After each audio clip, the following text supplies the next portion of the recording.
Hi, this is Steve Stine from GuitarZoom. And if you ever have a problem with choosing the right scale for the right solo or the right situation, or you need help with learning how to play over songs or sections so you don't get stuck again, I have a guitar course that can really help you with this. Now, what I want to do is I want to show you the mind map that I've made. Whenever I make guitar courses, I always sit down and make a mind map, and I thought I'd share that with you. It'd be kind of fun. So have a look at the screen here, and let's look at this mind map.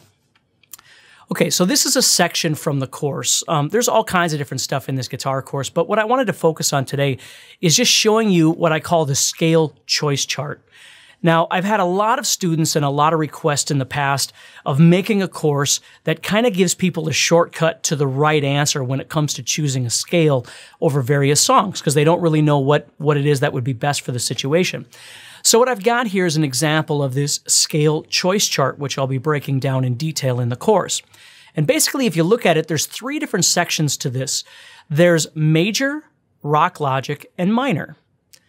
And what that means, let's take the major, for instance, as an example. Okay, if we were in a major key, and not just a major key, but a song that is truly happy major, right? Hold My Hand by Hootie and the Blowfish is one I always pick on. Puff the Magic Dragon, whatever it would be, something that's really, really, really major. There's no rock influence at all. It is folk music or pop music in a major sense. Old school country, oftentimes, you'll find that sort of thing.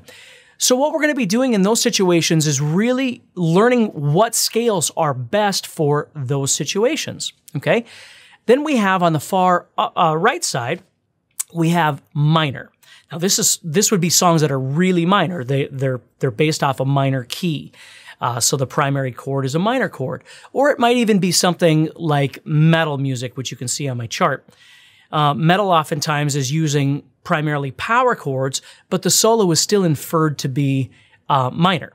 So here's a situation. We're going to be talking about all kinds of different styles of music and situations. We're going to be using minor scales. Okay, and during the course, we're going to be talking about real songs and real situations, so you can get a feel of when to use what. Now, the confusion happens in that middle section, which I refer to as rock logic.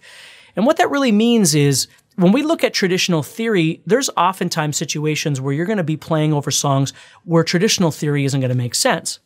For instance, you might have a song that's major, but you're going to solo minor over the top of it, not because it makes sense in the logical world, but it makes sense, or in the theoretical world, but it makes sense in terms of what I refer to as rock logic. When you have a major chord progression and all these other variables kind of fit into that situation and you solo minor over the top, you get a cool blues or rock and roll kind of sound out of it.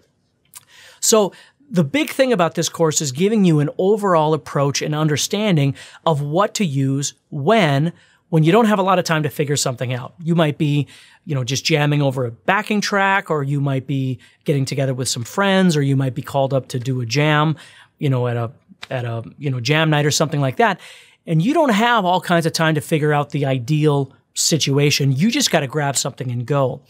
And that's one of the situations that we're going to be dealing with in this guitar course. Now, I'm going to be talking about all kinds of different stuff to make your life easier in how to approach playing songs, playing solos, other various situations. That all is going to be covered in here.